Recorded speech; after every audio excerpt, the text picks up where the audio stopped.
is Messi! It is the cleanest of clean finishes from the best on the planet. It's time for the biggest sports stories. Liverpool, the champions of Europe, are top of the world. The biggest interviews. That such a great spectacle is ruined by such thuggish behavior. And all the analysis right here. He's the one player that has the arrogance to think that he can play in any stadium in the world and any pitch in the world in front of any player in the world and take them on. Every weekday, it's my sport, it's your sport. It's ZiFM Sport. Let's join the team for the biggest show in the world of sport on ZiFM Stereo. My station, your station.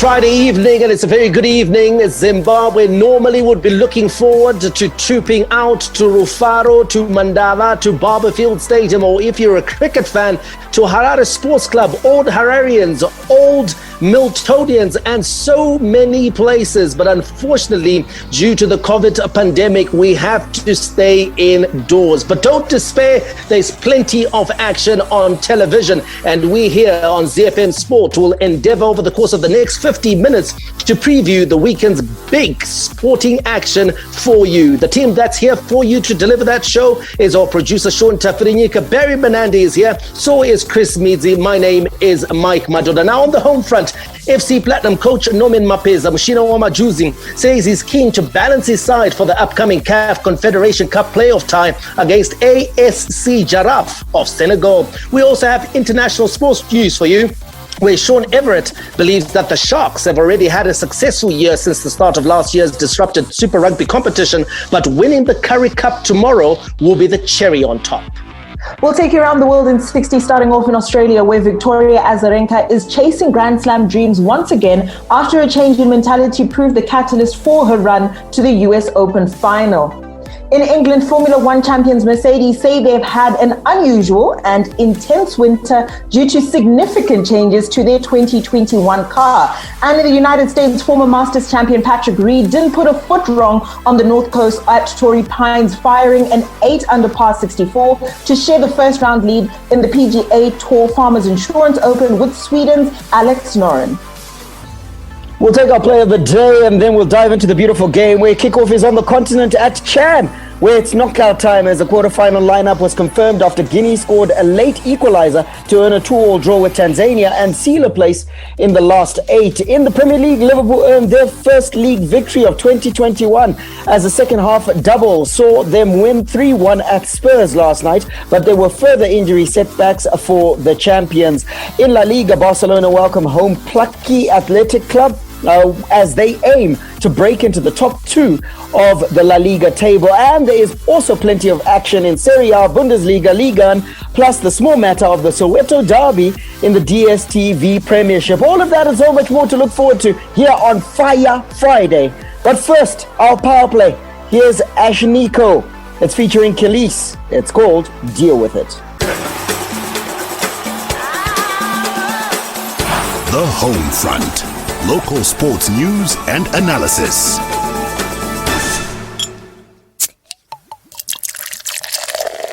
From Rufaro to Barberfield, Mandava to Nyamunga, all the perfect moments in the Castle Lager Premier Soccer League come together on ZiFM Sport. Don't forget, you're a big part of what we do right here on ZiFM Sport. Get in touch with us. Join the conversation as we talk sport, local as well as international, on Twitter as well as Facebook at ZiFM Sport. If you got friends and family out there who can't catch the show 1800 hours Central African time, remind them that we are on YouTube, where they can listen to the show at their own pace and in their own leisure. Now, we always start on the home front, and it's local football that is front and center. We go to Zishabane, where FC Platinum coach Norman Mapeza says that he's keen to balance his side for the upcoming CAF Confederation Cup playoff tie against ASC Giraffe of Senegal.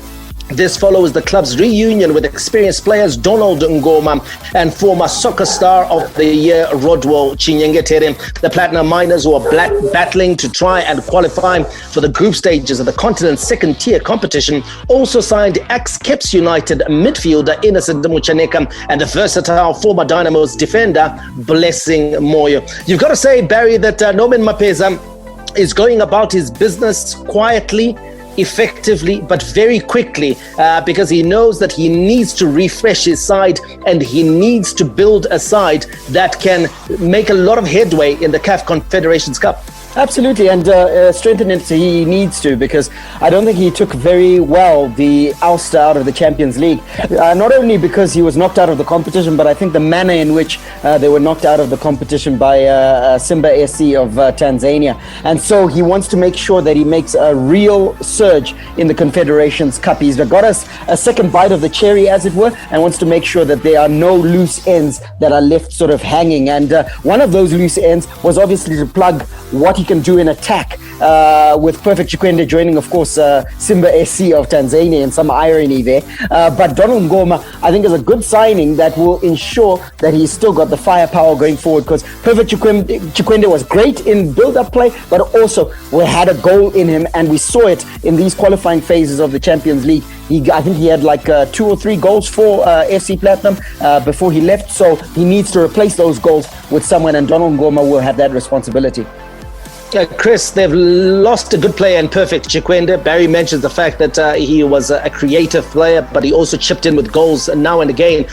So the perfect way to do that is to bring in players that cover that gap. And when you take a look at Donald Ngoma, he's able to score goals. He's also a player that's been at FC Platinum before. And then Ronald Chinyengetere, we all know what he can do. He was the creative hub, the engine room for FC Platinum when they cantered to title wins with Norman Mapeza. So another one again who's familiar with environs at Mandava. Yeah, it's a good way to plug with players that, first of all, the coach himself is familiar with, that they're familiar with the team, and especially with Ronald Chinyengetere, this is a player they've played with on the continent before. So in terms of familiarity, he's not going to be starstruck or awestruck when he does play continental competitions. And when he did play the continental competitions with FC Platinum, he did make some inroads for them. So I think it's a good way to plug them if these players are still as good as we remember them to be. Let's talk about Blessing Moyo, Barry. He was all the rave when he was at Dynamos, broke through at a very young age, and he lit up the league. I mean, what a refreshing sight he was on that right flank for Dynamos, able to play as a right back in defense and then able to switch it up and go into midfield as well. Brilliant cross on him. He then obviously sort of like went into South Africa, went below the radar, as it were, for the ordinary Zimbabwean football fan who didn't know what he was up to. He's come back clubless to Zimbabwe, trained a bit with Golden Eagles before making the switch to FC Platinum. And you've got to say that he'll be looking to get his career back on track, and he's not short of motivation.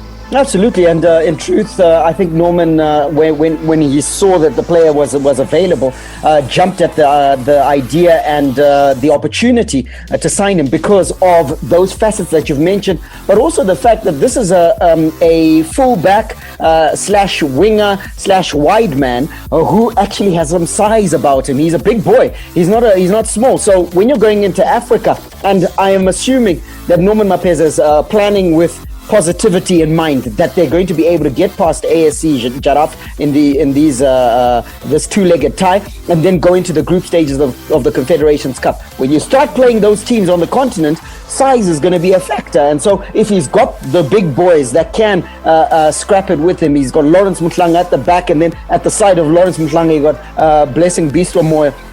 2 6-footers. You give yourself a chance, certainly at set pieces, and anything in the air you can compete. Also, you become an imposing team because of your size. So I think he looked at all those facets and thought to himself that let me go in this direction. The one challenge I have is that the signings he's made, you look at Donald Ngoma, he's a bit long in the tooth, he's on the wrong side of 30. Ronald Chinyengetere, wrong side of 30. Blessing Moyo, he's 25, so that's a good one. But you've got signings that are very mature and long in the tooth. I'm not sure how much they can deliver for Norman Mapeza, or else this is just a stopgap. No, Barry, but surely, I mean, if we're going to call a 31-year-old and a 30-year-old long in the tooth, I mean, aren't we being harsh there? Because surely FC Platinum is not bringing in or recruiting for the purposes of a long-term project. I think they're beyond that now. Winning the title in Zimbabwe is not exactly their target. Developing players is no longer their target. And I actually support them. for taking that sort of like approach, because to be honest, beating the competition here in Zimbabwe is not going to be too difficult. I think he's looking for players that will be able to do a job season on season in Africa. And in Donald Ngoma, he's got an experienced player.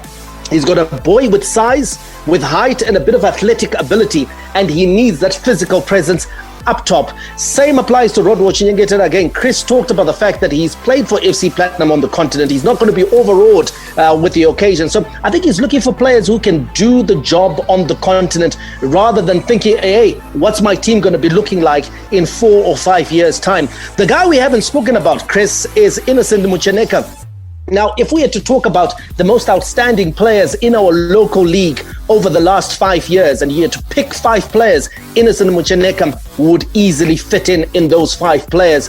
The unfortunate thing for him is that he spent the greater part of his career out at Chicken Inn, and therefore he was sort of like out of the limelight because he wasn't playing for any of the big teams, as it were. But he is a good addition for AFC Platinum, isn't he? He had that stint with Caps United, but because of the disruptions, he wasn't able to really show what he could do for Caps United. Definitely. Innocent Mcheneka, like you mentioned, when it comes to players who kind of play outside of Harare, we don't hear about them as often. We don't hear about their exploits as often, but definitely one of the best midfielders that we have in the country. And again, disruption happened when he was meant to be starring for Caps United. But in terms of the FC Platinum midfield, I think he's going to be a significant addition to it, and he'll be able to do the business. Well, get in touch with us on Twitter. Let's continue this conversation. We are having fun in the studio. We know you can't get out there, but hey, there's always plenty of sports action on TV, especially on social media. I mean, the banter between fans is absolutely first class these days. The race between Man City, United and Liverpool at the top of the English Premier League, that is one that is keeping us all captivated. Okay, so in the second half of the show, we're going to be returning with the beautiful game. Right now, we're talking local football. We're talking FC Platinum, and Barry training resumed last week for FC Platinum. Listen, that disruption, do you think it's going to be something that Norman Mapeza may rue? The fact that after being knocked out by Simba, you know, you'd have expected, or at least I'm sure he would have wanted the team to immediately get to work because they knew they were going to be participating in the Confederations Cup, and they made the decision fairly quickly. But the stop-start wasn't ideal.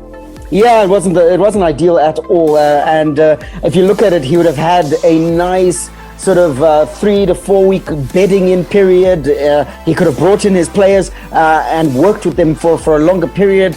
Look, it's not ideal for Norman Mapeza, but we know he's a coach who works with what's on the ground and will try to do the best with it. He's got 1 week in. I understand they're starting a 10-day camp starting middle of next week in Harare. And if they can get the most that they can from that without obviously overexerting the players, then they'll do what they can against ASC Giraffe. And one of the things I heard, Barry, was the fact that, some of these deals for these players that they've tried to tie down, the process has been made a bit longer and a lot harder as a result of the lockdown, because the administrators that should be in office aren't in office and are operating from home. So the communication lines have been somewhat strained. Yeah, I understand the same. It's been a little bit tough to get these deals over the line. Ultimately, they managed to get it over the line. It shouldn't have been as hard as it seemed to be for Coach Norman Mapeza and, of course, Mususa, the Secretary General. But ultimately, they seem to have got the deals over the line. And I think that's why the announcement of the deals was staggered almost. And we first heard the Ngoma and Moyo deals. And then ultimately, we started hearing the rolling in of Rodwo Chinyengeta, Innocent Mcheneka, and any other deals that pop up perhaps will be announced in time. But yeah, it has been far from ideal. However, this is the new normal. We have to all deal with it. How is it, guys? Elvis Tibulayo Pomba Moyo, WPF. This is The Bomb. All Africa heavyweight champion 2-time. You are listening to ZiFM Sport. Let's give you a local sports news roundup, starting with rugby, where former Cheetahs fly half Kennedy Tsimba has been appointed head coach of the Tuks Young Guns at the University of Pretoria. Zimbabwe-born Simba worked as a defense, kicking and skills specialist at the Tuks Varsity Cup team last year before the competition was halted by the COVID-19 pandemic. Congratulations to him. On to boxing news. Champion boxer Charles Manucci, the Busy Bee, has been keeping a low profile since his technical knockout victory over Argentine Pablo Acosta, which helped him claim the WBF middleweight title in September 2019. In fact, he hasn't been in the ring since then, but there is a possibility he could return to the ring in March against Ugandan boxer Mohamed Sebiala for the right to retain his WBF crown. Manucci was supposed to defend the belt in Harare in April last year, but the contest was called off due to the COVID-19 pandemic barely a week before the scheduled date. On to athletics news, which is where we wrap it up. The president of the National Athletics Association of Zimbabwe, the NAAZ, Tendai Tagara, says their focus is now on track events following the suspension of cross-country activities this year. The National Association suspended all cross-country events for this season after their application to the Sports and Recreation Commission for exemption to host the national competition next month was not granted. Usually, cross-country events are held at the beginning of the season to give athletes, mainly middle and long-distance runners, the platform to assess their state of preparedness for different competitions and races. Hi, this is Mike Madoda, and you can catch me and the team for all the latest breaking news out of the world of sport, local as well as international, on your favorite station, my station, your station, ZiFM. We are Z-Team on ZiFM Sport. Z. From the front of the grid to the back of the net, it's ZiFM Sport. International Sports News Roundup, where the world comes out to play. Don't forget, in the second half of the show, we go into the world of football, the beautiful game. Today we're talking Chan. It's the last day, the business end, if you like, of the Championship of African Nations. And then, of course, we'll dive into Europe, the Premier League. It's getting hot and exciting all at the same time. The shifts and movements all over the table. And we'll tell you what you can look forward to this weekend, as well as other leagues all around Europe. That comes after our play of the day. But first, let's give you international sports news. Today, we're camped out in South Africa. It's a big cup final this weekend, the Currie Cup final. Now, Sean Everitt believes the Sharks have already had a successful year since the start of last year's disrupted Super Rugby competition, but winning the Currie Cup would be the cherry on top. The Sharks head coach is preparing his charges to face the Bulls in a mouth-watering Currie Cup final clash at Loftus Versfeld tomorrow. Let's hear from him. Yes, the Sharks enjoy being underdog status. It is difficult going up to the half-veld to play the Bulls. But, you know, finals are always a 50-50 affair. You know, the Bulls beat us up there in the first round of Super Rugby Unlocked, and then we managed to beat them down here in Durban. The team that we're putting together this weekend is vastly different from the one that played up there in Pretoria. Although we do have youngsters in our team, they have gained a lot of experience around and during the Currie Cup. So we're looking forward to the battle. Finals are always pressure occasions, and I think the team that is most disciplined and the team that makes the least individual errors is the team that will prevail. In saying that, you know, we're full confident in our ability to go up to the half-veld and to bring the Currie Cup back home to Durban. Z. Now, Mike, it's been, listen, the South African rugby hasn't lit it up in the manner in which when they restarted in Australia, when they restarted in New Zealand, there was a lot of excitement around their seasons. In South Africa, a little less so. But now you got to say that the excitement in South Africa has reached fever pitch because of this Currie Cup final. I think it's mainly because there's a trophy at stake, Barry. So the rivalry has come to the fore, and of course the teams jostling to bag the Currie Cup. But you're so right when you say that in terms of the excitement levels, in terms of the entertainment factor, it has been nowhere near what we saw in Australia or with Super Rugby Aotearoa. I mean, Super Rugby Aotearoa, I was listening to an interview of the New Zealand Rugby CEO, and I think I actually called you about that interview where they are talking about they are looking forward to Super Rugby Aotearoa kicking off in next month in New Zealand. They recorded far greater numbers that they did in the standard Super Rugby competition. Right. They recorded bigger stadium attendances that they did in the standard Super Rugby competition. In terms of advertising and marketing dollars, they made a lot more money than they did in the normal Super Rugby competition. So they've got something to look forward to. With South Africa, you get the feeling that the return of rugby has been merely about ticking the box that rugby has returned. The complete package hasn't been as successful as it has been in Australasia. So I think next year, or should I say this year, there I am, I'm still stuck in December. 2020. This year, I think it's important that South African rugby comes up with ways in which they're going to have to try and put up a more exciting product on television than they are right now. Right now, it's really about the hardcore Bulls, Sharks, Western Province, Lions, Cheetahs sort of fans watching their rugby. With Super Rugby Aotearoa, the entire world was glued to their television sets because it was exciting, it was fast-paced, it was played at cutthroat speeds, and the level of competition was actually test match in terms of its intensity. That's what we want to see from South African rugby. So this time, yes, it's the Currie Cup final, but it's Currie Cup by name only, to be honest. In terms of the level of competition, not as great as in previous years. Yeah, not as great as in previous years. And also you can see the tactics that are being adopted by the teams are like body management, Chris. They're trying to manage also the load on the players. There's all sorts of considerations. So there's a lot of kicking that's taken place, a lot of forward play, and it doesn't make for the same spectacle as Mike quite rightly pointed out, as we saw in Oceania when they kicked off their season. Also, the chance of a thunderstorm. Your geography teacher did well, Barry. Oceania. Were you impressed by that, Mike? Because I threw in Australasia and I thought I'd gone deep, but you pulled out Oceania. I was like, whoa. You guys are putting me under pressure now. You are under pressure, Chris. So you might as well just say down under, Chris. Sticking with the geography theme, it's been bucketing down all week in Pretoria, and they say there's a chance of a thunderstorm on Saturday. A soft undergrowth, as it were, a soft top is going to mean that the game is likely to be stop-start, a lot of forward play, a lot of set plays, and all sorts. Doesn't bode well really for running rugby, does it? It doesn't bode well for running rugby, doesn't make for exciting rugby.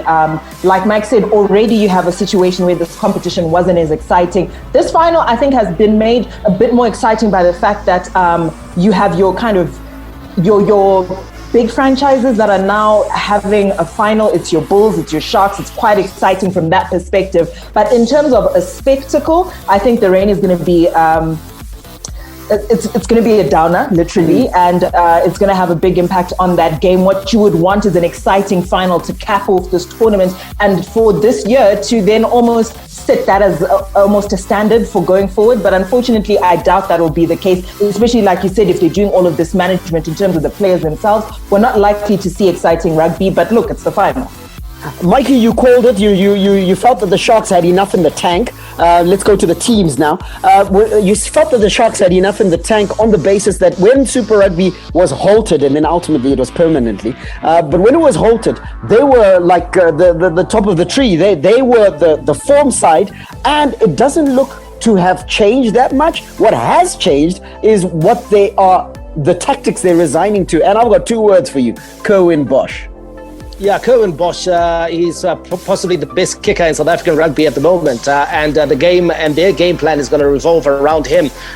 So the Bulls will do well to be very disciplined in their approach, because any kicking opportunities that come Curwin's way, he's going to take them, whether it's place kicking or even trying to get, obviously, the line out deep if it's as a result of a penalty. So they need to watch that. But I'm also intrigued, Barry, about the battle of the number 8s, Dwayne Vermeulen, who we know, of course, has had a very long and illustrious career with the Springboks, and Sikhumbuzo Noche of the Sharks. You know, right. Noche has really thrown the gauntlet down for Dwayne Vermeulen in the matches that the Sharks have come up against the Bulls.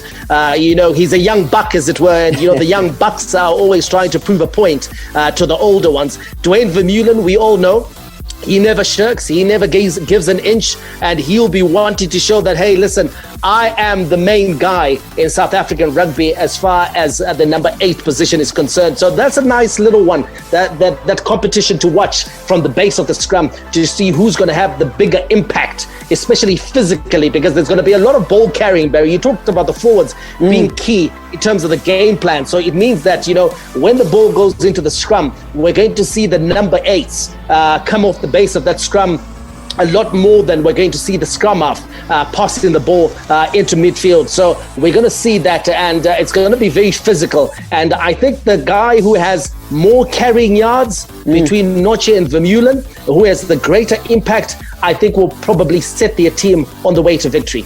Well, you've set it up quite nicely there, Mike, and you got to think to yourself, you brought Dwayne Vermeulen into the conversation, of course, and his subplot and battle between Sikhumbuzo Noche. You look at the Bulls themselves, they've got, in Dwayne Vermeulen, that's a lot of leadership, a lot of experience, and then you add to that fly half Mornay Steyn, and also the running power of Cornell Hendricks. The Bulls might well be in this. I need to know who the winner might be. Chris. This is a tricky one, but after that last performance last week from the Sharks, Sharks are playing good rugby, and so I'm gonna go Sharks by 5. Sharks by 5, Mikey. I'm gonna go Bulls by 10. Yo, okay, I'm going with you because the Bulls are at home. I'm going with Bulls, but I'm gonna say it's gonna be by 3. You think it's going to be that close? I'm just trying to consider the conditions you talked about. If it's going to be a physical battle, if it's going to be attritional rugby, and I think the Bulls have got the power and the size. I reckon they'll be too good on the day. All right, well, it's a Currie Cup final. This is the oldest provincial or rugby competition in the world. So, catch it on TV near you. Hi, I'm JC Krill, Springbok and Blue Bulls backline player. You are listening to ZiFM Sports. Around the world in 60 seconds. International sports news. We take off in Australia, where Victoria Azarenka is chasing Grand Slam dreams once again after a change in mentality proved the catalyst for her run to the US Open final. The two-time Grand Slam champion, who claimed both her majors in back-to-back years in Melbourne, heads into the Australian Open as a contender for the title once again, following an unexpected run to the US Open final in September.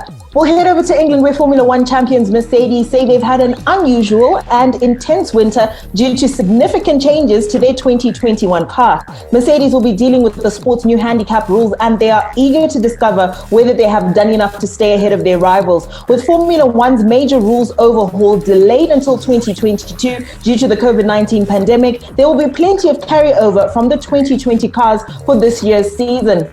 We'll touch down in the United States, where former Masters champion Patrick Reed didn't put a foot wrong on the North Course at Torrey Pines, firing an 8 under par 64 to share the first round lead in the PGA Tour Farmers Insurance Open with Sweden's Alex Noren. Reed opened with 3 straight birdies at the 10th, 11th and 12th, and added one more at 17 to make the turn at 4 under. His birdies coming in included another 3 in a row at the 5th, 6th and 7th. Hi, my name is Rudoni Shamba, Mytoria's super striker. You're listening to ZiFM Sports. The big leagues, the big teams, the big players. The beautiful game on ZiFM Sport. The lion roars. The warrior beats his drum. Battle lines are drawn in the jungles of Cameroon. It's your Chan 2021 report on ZiFM Sport. It's knockout time at Chan as the quarterfinal lineup was confirmed after Guinea scored a late equalizer to earn a 2-2 draw with Tanzania and seal a place in the last 8. Zambia also progressed from Group D to the last 8 with the point they needed after a goalless draw with Namibia. So you see, even Namibia got a point, which is what Logaris failed to get at Chan in Cameroon. But the less said about that, the better. Let's give you your Chan weekend fixtures. It's the quarterfinals, the business end. weekend. Saturday, tomorrow, 2 fixtures, Mali versus Congo, Brazzaville, and then the Democratic Republic of Congo, the DRC, will take on the hosts, Cameroon. On Sunday, it will be the defending champions, Morocco, taking on Zambia. There used to be a time when there was quite a bit of a rivalry between Morocco and Zambia back in the time of Kalusha Balia. Let's see if they can revive that on Sunday. And then the fourth and final quarterfinal, we'll see Guinea taking on Rwanda. Now, the big game on the continent, apart from the national team clashes in Cameroon, is in South Africa. In the DStv Premiership, it's the Soweto Derby. Kaizer Chiefs are preparing themselves for the derby against Orlando Pirates at Orlando Stadium. And their coach, Gavin Hunt, has admitted it's been a disappointing season so far for the Glamour Boys. They seem to have picked it up, though, Barry, in the last few games, starting to win and starting to play with a bit more confidence. And I think you've got to say that those victories that they got on the continent are the ones that gave them the belief. Yes, that certainly gave them belief, but I think also the return of Samir Nukovic, their striker, has played a massive part in getting these victories because of the attention he attracts, the way that he gives a bit more room to Leonardo Castro when they're both on the field, and also the option that he offers. Gavin Hunt loves playing set-piece football and crossing football. So if you don't have a big man in the middle, then you're wasting. It's all wasted. Previously, at Kama Billiot in there, who, to be honest, is a small man. He's out injured now. So I think that Samir Nukovic and those victories on the continent combined have caused this upturn in fortunes. But I don't see them prevailing over Orlando Pirates tomorrow. I think Orlando Pirates is a well-oiled machine at this stage. Well-oiled machine, but Chiefs' form has improved of late. They're on a 5-match and beaten streak in the league. They've beaten the likes of AmaZulu, Usutu, Cape Town City, as well as TTM, before then drawing with Stellenbosch, who are a very stubborn team, and Baroka, who they should have beaten, to be honest, if you judge from the amount of chances they created in the first half. And then they allowed Baroka to come into it in the second half, and they managed to steal a point. So if you take a look at that run of form, Chris, and the fact that Orlando Pirates, even though Barry says that Orlando Pirates are the favorites for this game, but Orlando Pirates have been stop-start over the last few weeks. Just those two things should even the odds for Kaizer Chiefs. Yeah, it should even the odds. Kaizer Chiefs is running on a bit more confidence now. You can see that in the way their players approach the game. But I think Orlando Pirates, the thing about a patchy season is that it starts to taper out and even out at some point, and it could start to taper out and even out in terms of wins for them, especially against a team like Kaizer Chiefs that they know they have to beat. And for Kaizer Chiefs, this is a must beat for them because the teams you mentioned are not necessarily traditionally teams that they would struggle against. So yes, they've been getting the wins, but it's time for Kaizer Chiefs to get the wins against the big boys like Orlando Pirates. It's time for the big win, and there is no bigger enemy than Orlando Pirates for Kaizer Chiefs in South African football. Before I get your predictions, guys, your fixtures, the action begins tonight with AmaZulu, or should I say this evening. In fact, that game is actually already underway and is probably headed towards the end. It's AmaZulu versus Stellenbosch, and then tomorrow is the small matter of the Soweto Derby. Other fixtures will see Golden Arrows, Abafana Bestende taking on Maritzburg United, Black Leopards versus TS Galaxy, SuperSport United, who are going great guns under Kaitano Tembo Munumutema. They take on Swallows, who are also playing very, very well. Bloemfontein Celtic will take on TTM. And then on Sunday is the defending champions, Mamelodi Sundowns, looking good. They are taking on Chippa United, and Baroka takes on Cape Town City. Now, Barry, your prediction for the Soweto Derby? 1-0 to Orlando Pirates.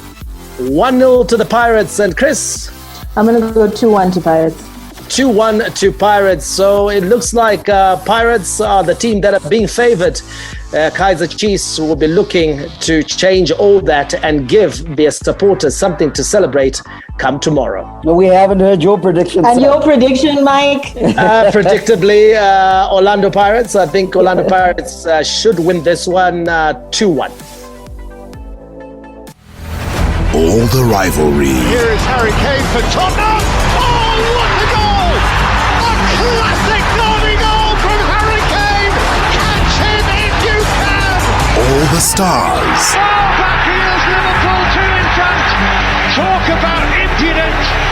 Talk about improvisation. Talk about Sadio Mane. And all the game-changing moments. And Raheem Sterling rattles it home. And once more, City are in front in a trice. All the updates from the Premier League on ZiFM Sport. Now, the action in England is absolutely relentless. There seems to be a game every single day, and we love it just like that. There was a match last night. It was Liverpool versus Tottenham Hotspur, and Liverpool earned their first league victory of 2021 as the second half double saw them win 3-1 at Spurs last night. But there were further injury setbacks for the champions. Fabinho was ruled out before the game with a minor muscle issue, and Joel Matip was substituted at half-time after damaging his ankle ligaments. Jurgen Klopp was full of praise for the performance from his Liverpool side against the Spurs, and he says new signings have to be the right players following the latest injury setbacks. Made great runs, scored obviously the first goal in a perfect moment, pretty much, like 45.30 or something like that. Scored a goal, could go in halftime in the dressing room. Got aware of the struggle of Joel Matip, with his ankle, so no chance to play on, and so then we tried to tell the boys that it would make sense to do a couple of things again. They did, and fought really hard, made a proper fight of it the whole night, and I'm really happy about that, and played football. So good game, deserved win, good. We think the whole time it's about doing the right thing. I'm not picky or whatever.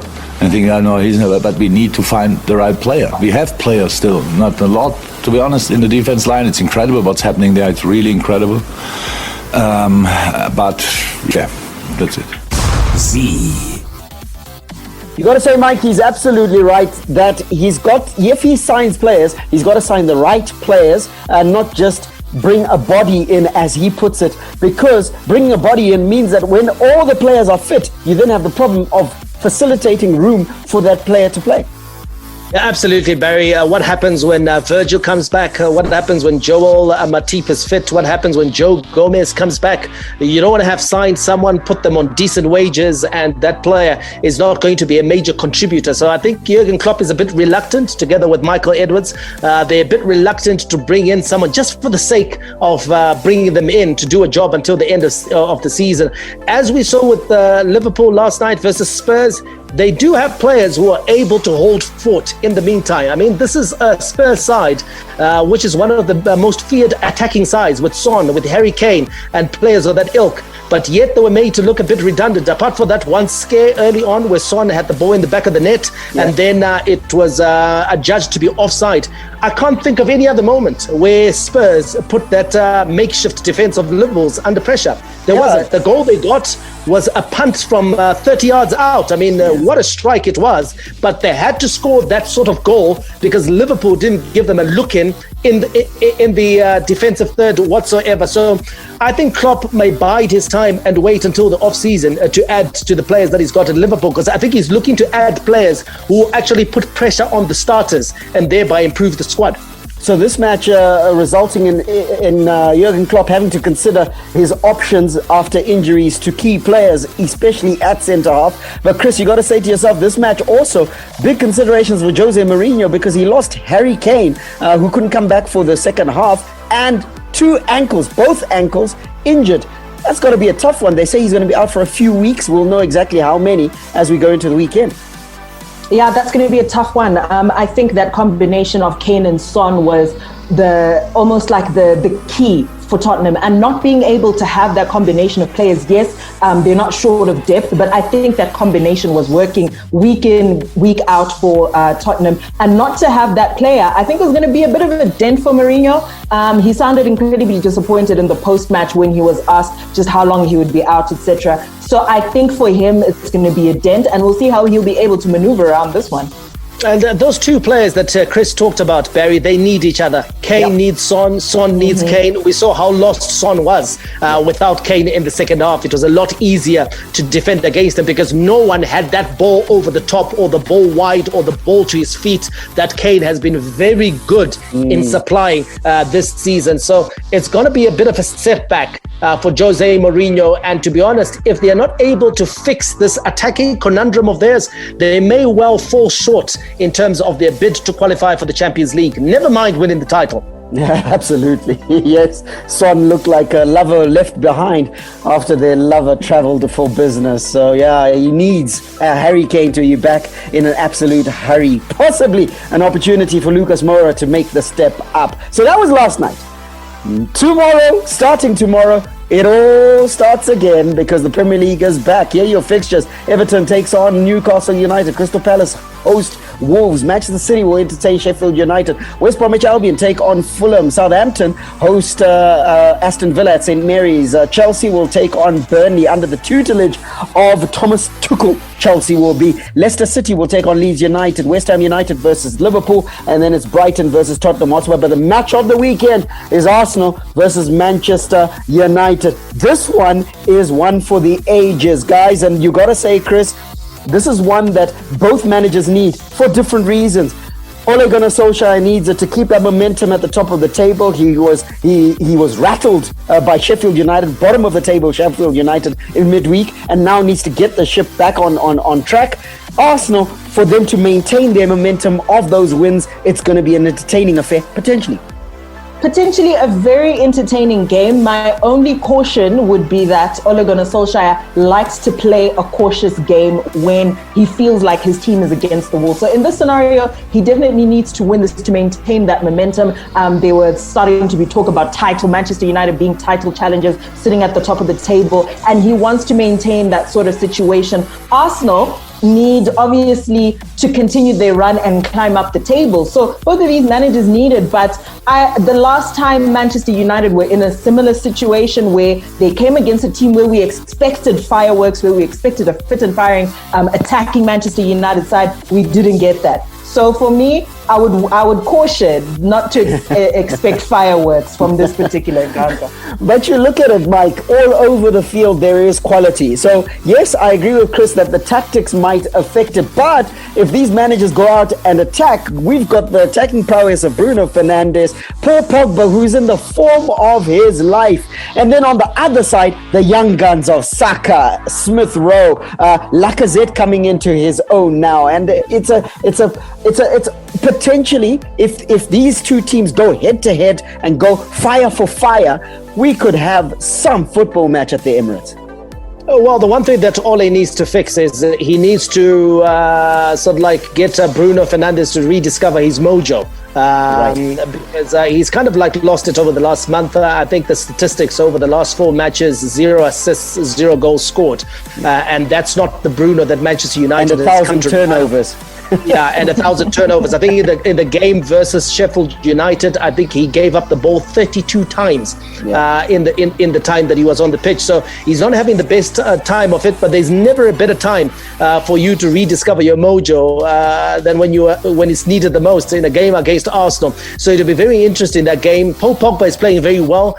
United will be wanting to see that continue. But I think, Barry, the game may well be won not in midfield, but in the wide areas. And in the wide areas, we've got Luke Shaw, who has had an unbelievable season. He's playing fantastic football at fullback. And then you've got Saka, who plays in the wide areas, and he'll be up against Luke Shaw. So that battle is one to watch. And then you also have got Kieran Tierney as well, who plays in the wide areas and loves to bomb forward for Arsenal and provide that width. So if those players play well, it's going to be a barnstorming game.